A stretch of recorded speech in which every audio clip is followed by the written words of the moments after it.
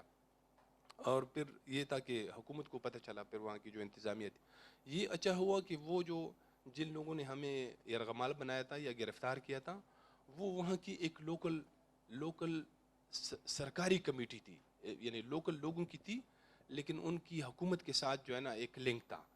تو انہوں نے فوراً جو ہے نا آگے پھر اطلاع کر دی کہ یہ اس طرح ہم نے لوگ گرفتار کیے. پھر ہمیں وہ جو مقامی انتظامیہ تھی خیبر ایجنسی کی انہوں نے ہمیں پھر وہاں سے لے لیا اور پھر ہم تقریباً 2 ہفتے تک میں جیل میں رہا. وہ فرانسیسی جو تھے وہ بھی تھے. تو یہ ساری یہ ایسی چیزیں تھیں کہ وہاں پہ اس چیزوں اور وہ جو ڈائنیمکس تھے اس کو سمجھنا یہ جو ہے نا عام لوگوں کے لیے بہت مشکل تھا. اس زمانے میں تو بالکل مشکل تھا، اب تو حالات بہت تبدیل ہو گئے ہیں، اب تو ہر جگہ پہ جو ہے نا کمیونیکیشن کا دور ہے. لیکن ابھی بھی اگر آپ ان ایریاز میں جاتے ہیں تو یہ جو مرج ڈسٹرکٹ ہے، قبائلی اضلاع ہے، افغانستان ہے، خاص کر افغانستان کے جو بارڈر ایریاز ہے تو وہاں پہ آپ جو ہے نا اگر وہاں کا لوکل بندہ نہ ہو، وہاں کا اسی ایریا کا صحافی نہ ہو تو آپ کے لیے جو ہے نا بہت مسئلے پیدا ہو سکتے ہیں. اور کئی سارے صحافی جو ہے نا اس میں شہید بھی ہوئے، وہ ان کو بڑی اذیتیں مشکلات برداشت کرنے پڑے، وہ گرفتار ہوئے، وہ اسی وجہ سے کہ وہ لوکل ڈائنامکس کو سمجھنا جو ہے نا وہ ضروری تھا. So thank you for this. This brings us to the next question, which is Two questions, but I'll ask the first one first. Is working as a stringer with international journalists. This is the huge problem. Like everybody understands that. I think working as a stringer with an international journalist in Lahore is pretty easy. Like they will ask you to take them to the Badshai Mosque or in inner city or such type parts like that.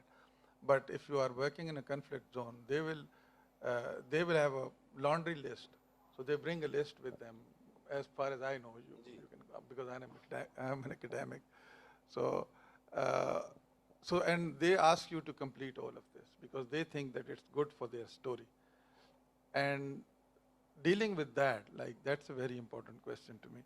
How do you deal with, because you worked as a stringer with foreign journalists, and we know that they were the kind of Peshawar's Pearl Continental Hotel, the only hotel they had, and Greens, and these 3-4 hotels were just full of journalists. There was no space to live, and all international journalists were just pouring into Peshawar and asking local journalists to go with them. It was a good payday also because they used to pay better. بالکل. But how was it to really make like to do journalism? Because you are a local, you know there are problems. You have an international journalist who has a list to fulfill, and he says, my bosses would like to see a story which has these components. I need to meet this person. I need to go that place. So how was that experience like? سر یہ اسی کے تناظر میں جو آپ کو بتا رہا تھا کہ یہی فرینچ ٹیم مجھے جو ہے نا بار بار کہتی رہی.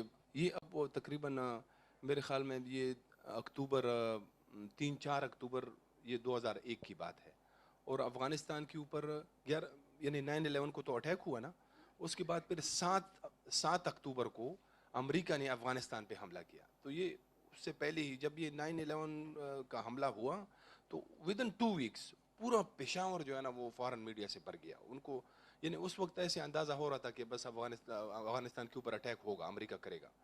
تو پورا جو پشاور تھا اس وقت, یہ یعنی میں آپ کو بتاؤں سر کہ پشاور میں کوئی صحافی نہیں تھا کہ وہ ان کے ساتھ کام کریں, اتنے سارے جو ہے نا میڈیا آیا ہوا تھا. پھر کچھ ہمارے جو یہ دفاتر ہے, یہ بیورو آفیسز ہے, ان کی چپڑاسی جو ہے وہ ان کے ساتھ لگ گئے, اور ٹیچرز آ گئے تھے سر, پشاور کے ٹیچرز جو ہے وہ ان کے ساتھ as a stringer, as a fixer جو ہے وہ یہ فارن میڈیا کے ساتھ کام کر رہے تھے. آپ کا ایک دوست بھی کام کرتا ہے. بالکل. مجھے خود یاد ہے کہ میں خود جو ہے نا یعنی میں کچھ میڈیا آرگنائزیشن کو اس وقت جانتا بھی تھا, تو 4 لوگوں نے مجھے بھی پکڑا ہوا تھا کیا, تو میں نے کہا یار میں کس طرح کام کروں, یہ تو بہت مشکل ہے. تو وہاں کے جو اس وقت کے وہ صحافی تھے وہ مجھے کہہ رہے تھے کہ آپ ہمارے ساتھ افغانستان چلو. تو اس وقت حملہ نہیں ہوا تھا لیکن بڑے فلوئڈ حالات تھے نا, بڑے خطرناک قسم کے. تو میں اس کو کہہ رہا تھا کہ یار یہ تم پاگل ہو, ادھر تو اب وہاں جانا جو ہے نا بہت مشکل ہے, یہ یعنی بہت خطرہ ہے. آپ وہ اس بات پہ بڑا زور دے رہے تھے, بڑا دباؤ. اب یہ جو اب خیبر ایجنسی جا رہے تھے, یہ بھی اچھا خیبر ایجنسی اس وقت کا خیبر ایجنسی, ابھی تو وہ ضلع خیبر ہے, وہ اس میں کنورٹ ہو گیا ہے. اس وقت یہ تھا کہ مقامی انتظامیہ نے یہ ایک رولز تھے وہاں پہ کہ آپ کسی فارنر کو ایک تو مارننگ ٹو ایوننگ, یعنی وہ سورج ڈوبنے سے پہلے آپ اس کو لے جا سکتے ہیں, اور وہ آپ نے ہوم ڈپارٹمنٹ سے باقاعدہ پرمیشن لینی ہوتی ہے. آپ یعنی اس کے بغیر آپ نہیں جا سکتے, ورنہ پھر آپ وہ اس کا ایک لا تھا وہ آپ پہ اپلائی ہوتا. تو ہم نے کوشش کی, وہ جیسے میں نے بتایا آپ کو, ہمیں پرمیشن تو نہیں ملی.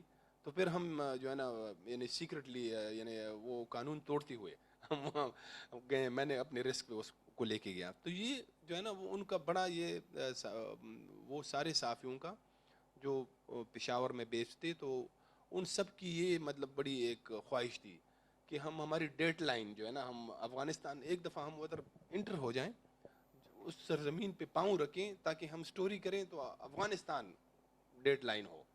تو وہ بڑا جو ہے نا وہ یعنی پریشرائز بھی کرتے رہے کئی سارے صحافیوں کو. آپ یعنی ان کی وجہ سے بڑے جو ہے نا صحافیوں کو مشکلات کا سامنا بھی رہا, کیونکہ وہ مسئلہ وہی تھا کہ وہ لوکل ڈائنامکس کو نہیں جانتے تھے. ہم ان کو بار بار بتا رہے تھے, لیکن وہ اچھا وہ سارے جو تھے میکسیمم ان میں سارے وار رپورٹرز تھے, جو اس وقت تو ہمیں پتہ بھی نہیں تھا یعنی شروع میں کہ جب آپ کانفلکٹ زون میں جاتے ہیں تو آپ تو باقاعدہ جیسے بعد میں BBC میں رہا تو ہماری جو ہے نا ٹریننگ ہوتی تھی, یہ باقاعدہ جو ہے نا ایک ٹریننگ ہوتی تھی, پھر 3 سال تک وہ 3 سال کے بعد وہ ریفریشر پر ہوتا تھا, یعنی دوبارہ سے ہم نے, اگر وہ آپ کا ایکسپائر ہو گیا ہے تو آپ پھر بھی نہیں جا سکتے تھے. تو یہ بھی بڑا ضروری تھا, اور اس میں آپ وہ بڑے اچھے کورسز تھے کہ اس میں آپ کو بہت سارا آئیڈیا ہو جاتا ہے کہ آپ کانفرٹ زون کے اندر کیسے کام کرتے ہیں خود کو بچانے کے لیے, خود کی سیکیورٹی کے لیے. تو یہ صحافی ہمیں بڑے ہمارے اوپر دباؤ ڈالتے تھے. ایک تو افغانستان کو تو میں نے بالکل انکار کر دیا کہ میں ادھر جو ہے نا کسی صورت میں بھی نہیں جاؤں گا, یہ کیونکہ یہ ممکن نہیں ہے ایسے حالات میں. اور وہ ٹرائبل ایریا میں بھی ہے, اس کی وجہ سے بھی ہمیں مشکلات کا سامنا رہا, گرفتار ہوئے. تو یہ اس میں تھا, یہ تجربات تھے سارے. So, Rifat, this brings me, like when you started working with the BBC, then it was possible for you to get trainings of how to work in conflict situations. I think one of the very important aspect is dealing with trauma and avoiding trauma. So, do you think that the predominant lot of journalists working in Peshawar were trained for that, or it was simply a handful like yourself and a few others who went through rigorous trainings? And also, there were a lot of NGOs who were offering trainings. So were they good? Like that? یہ بہت اہم سوال ہے سر. یہ اصل میں جب یہ سٹارٹ میں ساری جو ملیٹنسی تھی, ظاہر ہے کہ وہ ٹرائبل ایریا میں شفٹ ہو گئی, تو ادھر کا جو فرسٹ لائن آف ڈیفینس میں اگر کوئی صحافی تھا تو وہ تو وہاں کا لوکل صحافی تھا. ہم تو پہلے ان سے مطلب یعنی ایک وقت تو ایسا بھی آیا کہ سارے ٹرائبل ایریاز میں جانے پر پابندی لگا دی گئی صحافیوں پر, یعنی پشاور کے صحافیوں پہ یا باہر سے آنے والے صحافیوں کے, تو وہاں کے لوکل جرنلسٹ تھے. تو وہ تو سارے جو ہے نا بالکل, وہ تو سر انٹرینڈ تو چھوڑے, ان کو تو خبر لکھنی بھی نہیں آتی تھی کہ خبر کیسے. آج تک جو ہے نا اب وہ تھوڑی بہت ان میں وہ آ گئی ہے, لیکن میکسیمم اس وقت جو تھے وہ بیچارے تو کچھ بھی نہیں جانتے تھے. تو اس کی وجہ سے سر یہی کہ ان کی ٹریننگ نہیں تھی, اس طرح کی خبریں وہ دیتے تھے. میرے خیال میں یہ کوئی جو ہمارے صحافی قبائلی اضلاع میں جو شہید ہوئے ہیں 10-12 ہے, کتنے اب میں آپ کو ایگزیکٹ یاد نہیں ہے, یہ سارے اپنی انہی غلطیوں کی وجہ سے کہ کانفلکٹ زون کو کور کرنے کے وہ نہیں جانتے تھے کہ کیسے ان کو کور کرتے ہیں, کیونکہ پھر تو ایک جنگ شروع ہو گئی ہے نا ٹک ٹاک. تو یہ اور اس کے میں نے تقریباً یہ ان میں کوئی 7-8 صحافی جو تھے ان کے میں نے پروفائل لکھے ہیں, میں نے BBC کے لیے لکھے ہیں. مجھے پتا ہے سر کہ اب میں آپ کو 1-2 مثالیں دیتا ہوں کہ ایک اس میں ہمارا جو ہنگو کا ایک صحافی تھا, اس کا میں نام بھول گیا ہوں, ابراہیم زئی سے, وہ ہنگو کے ابراہیم زئی سے, وہ PTV کے لیے کام کرتا تھا. ایک دفعہ اس نے ایک خبر دی کہ حکیم اللہ محسود جو ہے وہ جو TTP کا ایک سربراہ تھا, وہ ایک ڈرون میں مارا گیا ہے. تو حالانکہ وہ ایسی بات نہیں تھی, وہ صرف معمولی زخمی ہوا تھا. تو اس نے مجھے خود کال کی, تو کہتا ہے میں نے تو بس ماں ہوڈز ور کو, یعنی میں نے تو چلا دیے, وہ خبر چلا دیے. تو میں نے کہا یار آپ نے کوئی اس کی کنفرمیشن کی, یہ تو بہت بڑی آپ نے بڑی خبر دی ہے, یہ اگر کنفرم نہیں ہے, اگر آپ نے دے دی ہے تو یہ تو آپ کی زندگی کو بڑا خطرہ ہے. اس نے کہا کہ مجھے 2-3-4 ایسے سورسز نے بتایا ہے. میں نے کہا طالبان نے اس کی کنفرمیشن کی ہے؟ اس نے کہا نہیں, انہوں نے نہیں کیا. تو پھر میں نے کہا یہ تو اس طرح تو یہ بڑا رسکی ہے.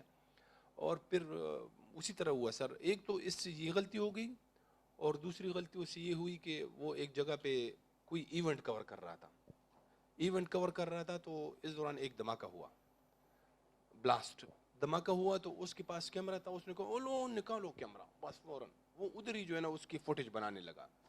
اب تھوڑی دیر کے بعد تقریباً یہ دھماکہ جب ہوا تو کوئی 3-4 یا 5 منٹ کے بعد ایک اور دھماکہ ہوا, اور اسی دھماکے میں وہ جو ہے وہ بیچارہ شہید ہوا. تو اب آپ دیکھیں سر, یہ اس کے لیے مجھے یاد ہے کہ ہم کیسے, یعنی BBC میں ہمیں ٹریننگ دیتے تھے کہ اگر کوئی بلاسٹ ہے, جب بلاسٹ ہو جاتا ہے تو آپ نے اس ایریا تک اس وقت تک نہیں جانا ہے جب تک پولیس اس کو کلیئر نہیں کر دیتی. اور یہ مطلب اس طرح پشاور کے اندر کئی واقعات ہوئے, جس میں ایک ہمارا بڑا سینئر صحافی صفی اللہ گل وہ زخمی ہوا تھا. وہ بھی اسی طرح ہوا کہ ایک دھماکہ ہوا, اس کے تقریباً 15 دن کے بعد ایک اور دھماکہ ہوا جب صحافی سارے اکٹھے ہو گئے. تو وہ جو یہ ایک واقعہ میں نے جیسے ذکر کیا, اور وہ اچھا سر, وہ جو جس صحافی کی میں نے بات کی کہ وہ جس نے حکیم اللہ کی وہ خبر چلائی تھی, وہ اصل میں وہ دھماکہ دوسرا جو کیا گیا تھا وہ اسی صحافی کو ٹارگٹ کرنے کے لیے کیا گیا تھا, کیونکہ وہ اس کا ریڈ وارنٹ وہ طالبان نے نکالا تھا. تو اس طرح جیسے ایک باجوڑ ایجنسی کے اندر ایک صحافی تھا, وہ بھی ہمارا بڑا اچھا دوست تھا, ابراہیم. وہ ڈمڈولا وہاں پہ ڈرون اٹیک ہوا تھا, وہ میں اور عرفان خود بھی گئے تھے سر. ہم جس دن ہم گئے نا تو بس ہمیں اللہ نے بس بچا لیا, ہم واپس صحیح آ گئے. دوسرے دن وہی ابراہیم اسی جگہ پہ گیا, واپسی پہ جو ہے وہ کسی نے جو ہے نا اس کو راستے میں ٹارگٹ کر کے قتل کیا. اس کا یہ تھا کہ میرے خیال میں وہاں پہ باجوڑ میں اس وقت جو ہے نا القاعدہ کی بڑی پریزنس تھی, تو وہ شاید کوئی فوٹیج بنا رہا تھا وہ, یا شاید القاعدہ کے لوگ جو ہے وہاں پہ ایک والی بال کھیل رہے تھے, تو اس نے کہیں بنائی, وہ اس نے جا کے پھر وہ آ کے انہوں نے چیک بھی کیا وہاں پہ کہ اس کے کیمرے میں شاید اس سے وہ لے بھی گئے تھے, وہ جو فوٹیج تھی یا جو ڈی وی تھی وہ بھی لے گئے تھے. لیکن پھر کچھ 1-2 دن بعد اس سے کوئی غلطی ہوئی, اس نے اس طرح کی کوئی خبر دی یا جو بھی تھا, تو اس کے بعد جو ہے نا پھر وہ بیچارہ مارا گیا. تو یہ ساری یہ ٹریننگز تو بہت ضروری تھے سر. یہ تو یعنی یہ جو ٹریننگز تھے ان کے نہ ہونے کی وجہ سے ہمارے یہ 10-12 صحافی جو ہے نا یہ موت کے منہ میں چلے گئے. Just to clarify, like I hope it never happens anywhere else, but the blast that Rifat mentioned, that there is a small blast to attract 2 people, like journalists and medical teams and police, 3. So the first blast, that these are the earliest responders, and most of the time journalists are the earliest responders, even before the medics, and definitely before the police. So the one of the basics of covering conflict is never to approach a site when there is a first smaller blast, because it will be followed by a bigger one. And the journalist Safiullah that he is mentioning is a Dart Center fellow, Dart Center for Trauma. But this is the pressure from news channels. They want to cover anything. And as I remember, in Peshawar, there were these complaints, and then the television channels decided, okay, don't be the first responders if things like that happen. And there was a 100-meter line not to cross. But then suddenly, within a couple of weeks, 1 or 2 journalists started crossing that line. And when asked, they said, yes, our channels agreed, but they are forcing us to do that, like individually. And since one of them moved, so then it's kind of a story that you need to get, a footage that you need to get. Everybody went in. And that's where Safiullah was hurt. And Ibrahim, as you mentioned, he was part of one of our US Institute of Peace trainings in 2007, 6. I don't remember exactly. It was 7 or 6 before I went to the US. And his certificate I still have the certificate that we wanted to give him. And during the training, he was saying that these trainings are useless because we are going to be killed. It's going to happen to us. And when he went back from the training, I think, but he didn't receive the certificate. Like, he left because he wanted to go home, cover some news in Bajor. So that's very important to understand. And this brings me to the question of the narrative that is built. Like, the local journalist has a say. You always want to be, because you are a local journalist, and you are not, like most of the journalists in Peshawar were not even well known at national level, except a few names like Rahimullah Yusufzai and others. So most of the people were covering Khyber Pakhtunkhwa or Afghanistan from there. So the desire to become an international journalist was naturally good. But you never got a byline. Like, even Ismail Khan is considered to be a footnote. Like, when New York Times publishes their story, and Ismail is resident editor Dawn in Peshawar. So at the bottom, from Peshawar, Ismail Khan and another guy who nobody knows. So both are equal and they never get a byline. So I think that's one question. that I would like to ask you. That how much role did you have to decide the story? Like, because you were on the, like, you were facing the whole danger. When the story gets published, the international journalist is back home. Like, they are easy and cozy. But you were there.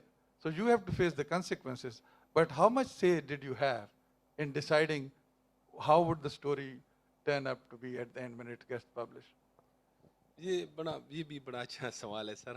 کیونکہ ہمارے استاد ہے تو جو اصل سوال ہے آپ وہی کر رہے ہیں. تو یہاں پہ اصل ایک جو ہے نا یہ وضاحت بھی کروں کہ چونکہ میں تو آپ سب یہاں پہ زیادہ تر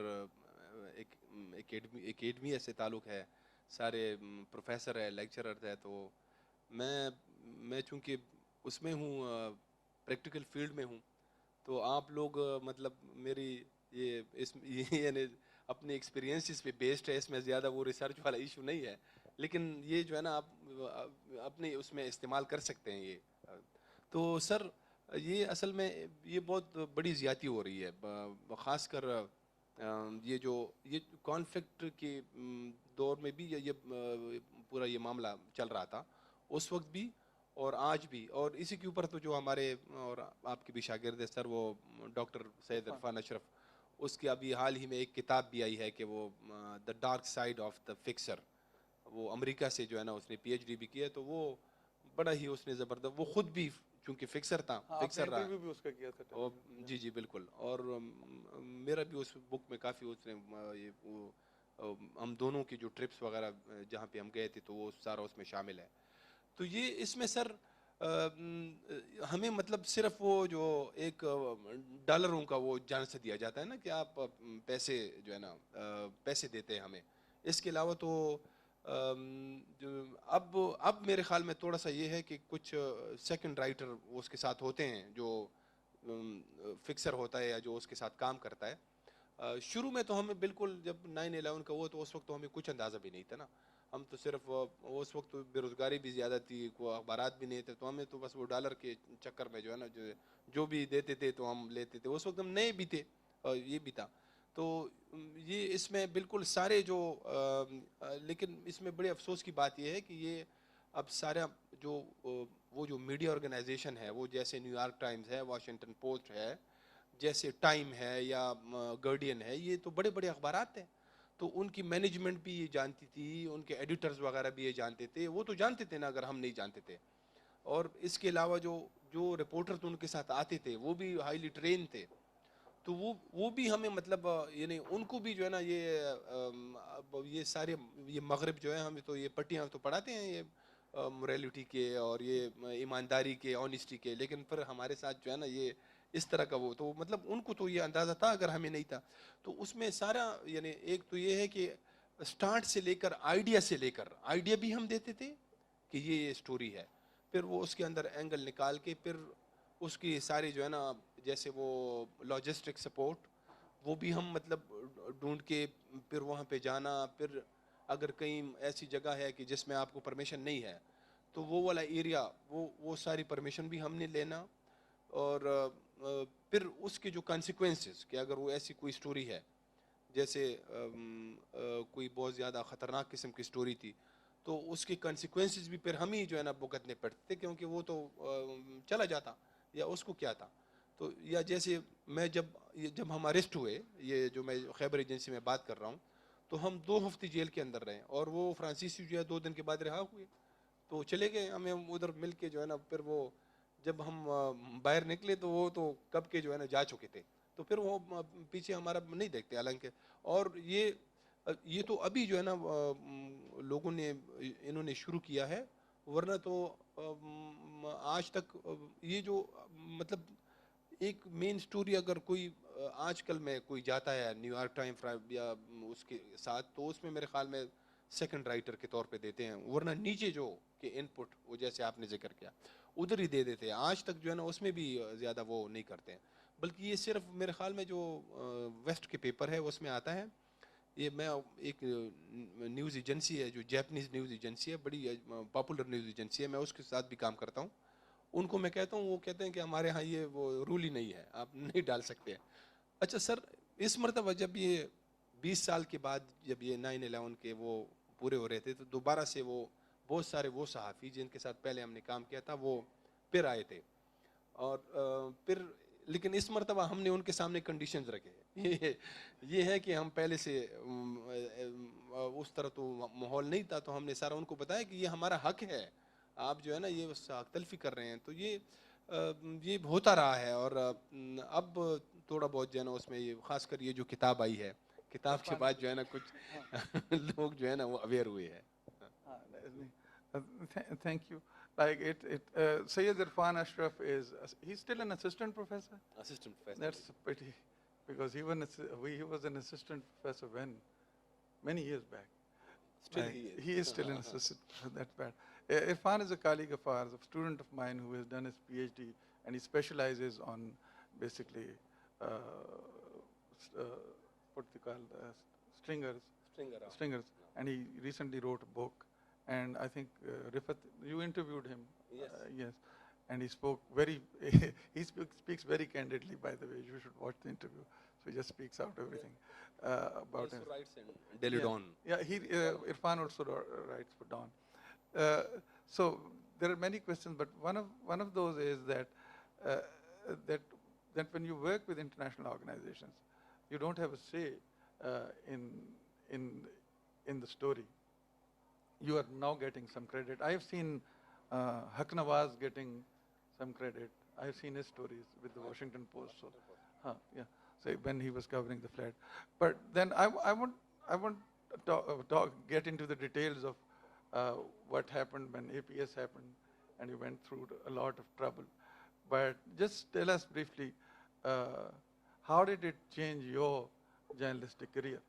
Because big events like that, big tragic events, also have consequences for working journalists. So I won't like you to go into something that's uncomfortable for you, but just how did it affect your career? یہ اس طرح ہے نا سر, یہ بھی بڑا اہم سوال ہے کہ ایک تو جو بندہ خود سیکھتا ہے بہت ساری چیزوں سے جب اس کا تجربہ بڑھتا ہے, لیکن ہمارا تو یہ ہے کہ تقریباً پچھلے 20 سالوں سے کانفلکٹ زون میں ہی ہیں اور کانفلکٹ زون کو ہی رپورٹ کرتے آئے ہیں.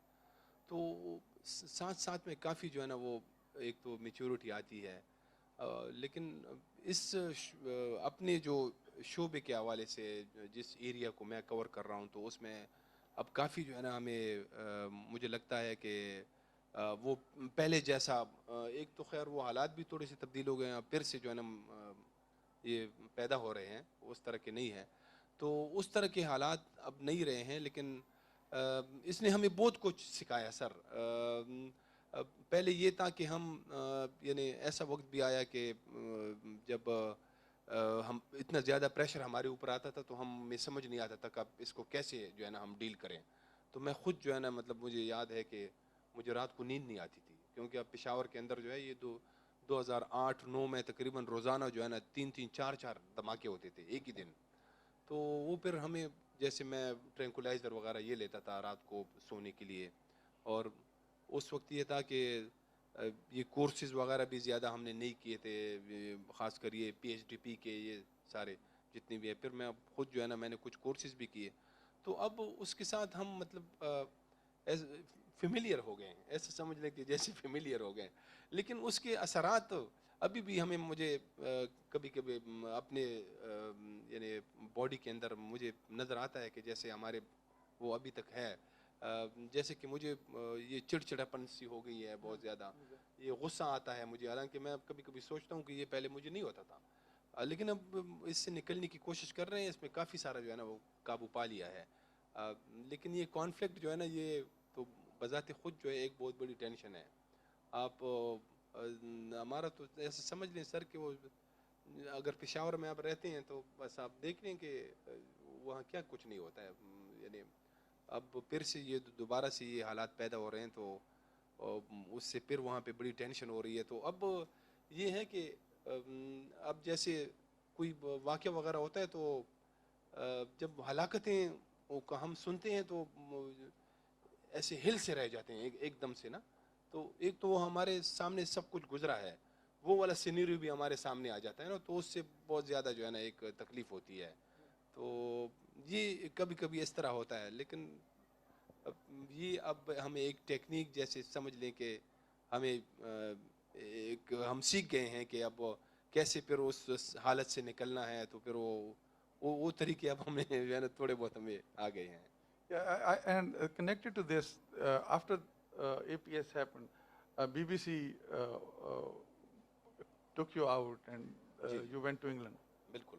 So how long did you stay there, and what was how did they manage to deal with the trauma? Because most of the time we don't do it over here. بالکل. یہ وہ تقریباً ہمارے جتنے بھی رپورٹرز یا باقی staff کے ممبر تھے جنہوں نے اس کو ای پی ایس کو کور کیا تھا, تو وہ پھر تقریباً ای پی ایس واقعے کے کوئی مہینے بعد جو ہے نا ہمیں لندن لے جایا گیا, یہ سارے ٹراما کورسز اور ان کے لیے.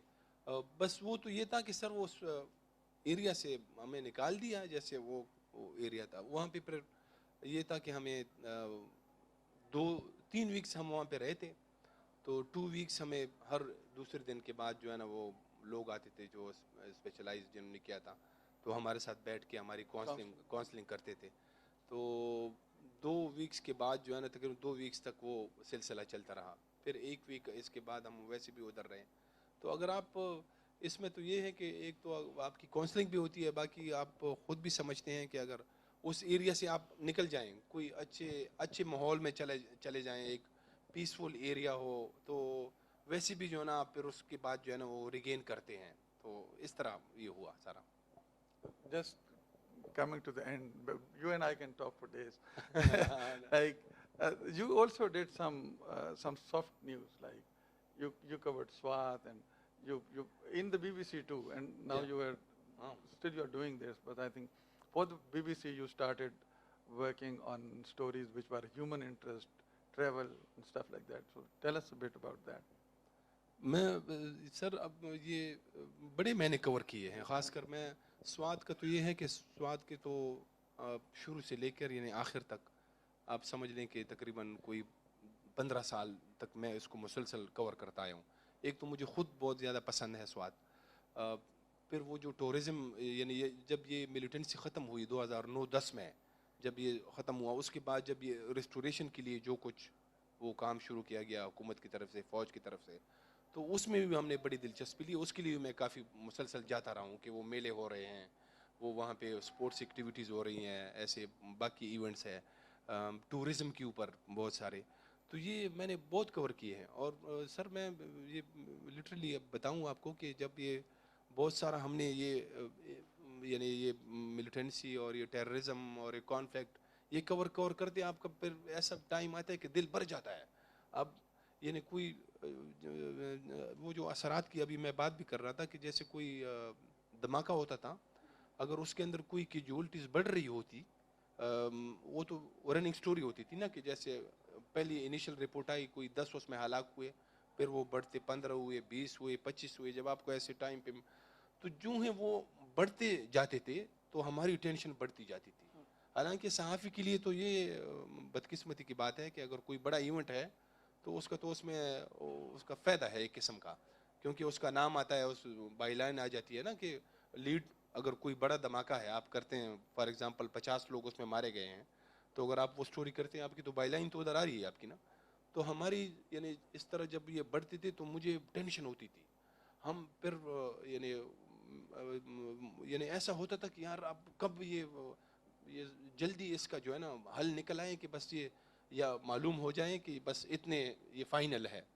تو اتنی یعنی وہ اس کی وہ تکالیف اور یہ مشکلات اور مسائل تھے. تو پھر وہ جو سافٹ سٹوریز تو اس وقت ہم یعنی میں خود جو ہے نا اس میں کوشش کرتا تھا کہ یہ سافٹ سٹوری کروں, تاکہ یہ جو گھٹن کا ماحول ہے یا جو تکلیف کا ماحول ہے جو ہم پہ حاوی تھا, اس سے میں نکل آؤں. تو اس طرح ہم نے بہت سارے پھر میں سافٹ سٹوری کیے ہیں. یہ خاص کر میں نے کلچرل سائٹ پہ جو ہے نا بہت سارے اس طرح کام کیا ہے, میوزیشنز وغیرہ یہ سارے. اور جو میوزیشین وہ پھر اس کا بھی تھا کہ وہ جب ملیٹنسی کی وجہ سے جو ہے نا اس میں بھی وہ فیکٹر آتا تھا کہ وہ اس سے سفر ہوئے ہیں. تو یہ اور پھر یہ اچھا اس میں یہ بھی تھا سر کہ خود کو جیسے ایک تسلی دینے کے لیے یا تھوڑا سا اس سے نکلنے کے لیے پھر جب لوگ اس سے متاثر ہوتے تھے ان پہ ہم نے بڑا فوکس کیا کہ جیسے آئی ڈی پیز ہوئے باہر جو ہے نا یا اس طرح کے اور چھوٹے چھوٹے کاروباری جیسے کوئی ریڑھا چلاتا تھا تو ایسے میں نے بہت سارے یہ سافٹ اسٹوڈیاں بھی کی ہیں. So this is going to be the last question. I'll just ask the last question. Like my question is that, is it good that organizations decide to make a balance? Also, if you are working in a conflict zone, it's not easy to, that organization will focus, kind of give you a 50-50 beat of doing human interest, soft stories and conflict, because it's a conflict-ridden environment. So, but do you think it's good that if organizations decide to cover the soft side and give it to the same journalist who's covering conflict for his sanity and well-being, and also for the well-being of the audiences, there should be a balance where the human side is not simply shown as killings and miseries, but also life as it goes? یہ بہت اچھا ہے سر. اس کے لیے میں آپ کو be B C کی مثال دوں گا کہ ان کا یہ ہوتا تھا کہ وہ جب بھی کسی صحافی کو کورسپونڈنٹ کو جو اگر کسی کانفلکٹ زون میں بھیجتے ہیں تو ایک خاص ٹائم کے لیے وہ بھیجتے تھے 2 یا 3 سال کے بعد پھر اس کو وہاں سے نکال کے کسی اور علاقے میں بھیجا جاتا جہاں پہ کانفلکٹ نہیں ہوتا تھا. تو یہ ایک بڑا اچھا ہوتا ہے کہ آپ بالکل اسی سے پھر نکل کے جو ہے نا آپ فوراً خود کو پھر آپ ریکور بھی کرتے ہیں.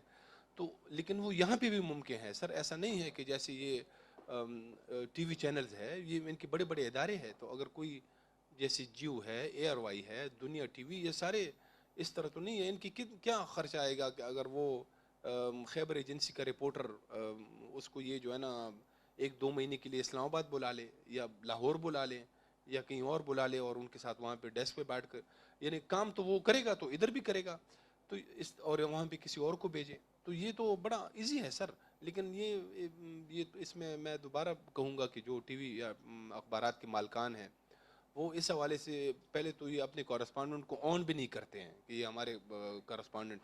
کئی سارے ایسے واقعات ہوئے سر کہ یہ جو ملیٹنسی کے دوران جب یہ ہمارے قبائلی صحافی شہید ہوئے تو وہ جو جس ٹی وی چینل کے لیے وہ کام کرتا تھا انہوں نے اس کو آن بھی نہیں کیا کہ یہ ہمارا کورسپونڈنٹ ہے یا نہیں. ایک تو یہ سارے جو ہے نا یہ ایک الگ سٹوری ہے کہ یہ سارے کورسپونڈنٹ والنٹیئرلی کام کرتے ہیں ان کو کوئی پیسے نہیں ملتے. ان کو جو ہے نا یہ پہلے تو فیکس ہوتا تھا نا فیکس اور ٹیلی فون اس کے پیسے بھی نہیں ملتے تھے. اب تو خیر وہ زمانہ نہیں رہا اب تو انٹرنیٹ کا دور ہے تو یہ فری میں کام کرتے ہیں بس. وہ بیچارے پھر اپنے لیے وہاں پہ ان کو کارڈ دیا جاتا ہے ایک پریس کا وہاں جا کے یہ پھر جو ہے نا کوئی اپنا کاروبار کرتے ہیں یا جو کرتے ہیں تو لیکن ان کے ساتھ بڑی جاتی ہے. تو یہ بہت اچھا ہے سر. یہ اگر اس طرح یہ کریں گے تو اس سے یہ صحافیوں کی جو ہے نا وہ ان کی کارکردگی بھی اچھی رہے گی. اگر کوئی یہاں کا صحافی جو ہے نا ادھر مین ڈیسک میں بیٹھ کے جو ہے نا وہ اس ماحول کو دیکھیں وہ اس کی ایجوکیشن بھی ہوگی تو یہ بہت اچھا ہے بہت زبردست. اس طرح اگر کرتے ہیں تو یہ سب یعنی اس کو مالک کو بھی فائدہ ہے اس سے. Thank you, Rifat. I'll just say a few words. One of the leading Pakistani media organizations, and it's a story from Swat.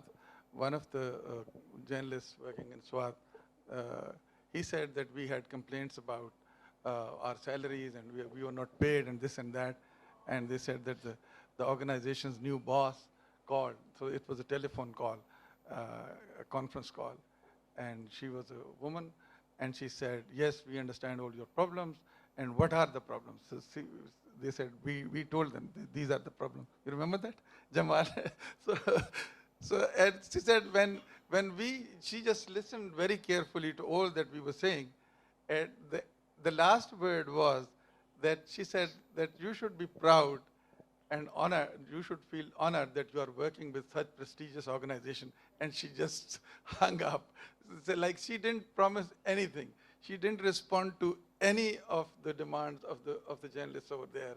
Salaries, conflict, problems, nothing. And so they said that we were just sitting there waiting for that moment that somebody will listen to what our problems is. And this was the response at the end. So Rifat, thank you very much for giving your opinion.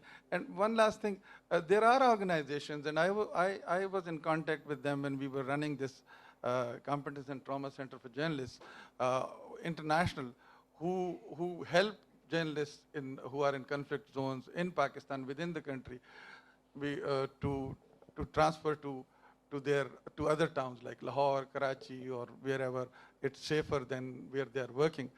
But the problem was that their organizations never agreed to that. Although they were paying for the transfer, for the stay, the organization said no. Like, this guy is useful only where he or she is. Even if you are paying for travel, you are paying for the stay, we won't give him a place at the desk in the big cities. So thank you, Rifat. Thank you very much. Any questions?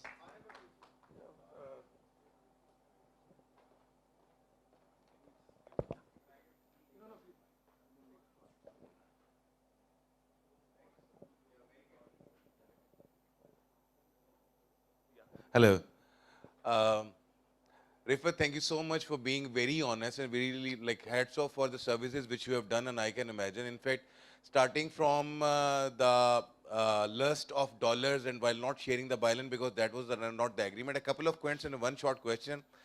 I was working with Khabrein at that time, and just sharing something with you that I went over there because I didn't know Pashto, but like that was a shortage of journalists over there. Some fixers hired me from Lahore, and I went over there, and I am towards some, like I took them towards with the help of some of the stingers over there, like I know a Kunar on the other side of Bajod, so I went over there, interviewed the Taliban, so at the at the Turkham border, many sites where they are actually helping me out while crossing the border. So, and we can imagine the situation and circumstances. Even I never demanded for the byline because they were paying me a huge amount of dollar, which was sufficient enough for me at that time.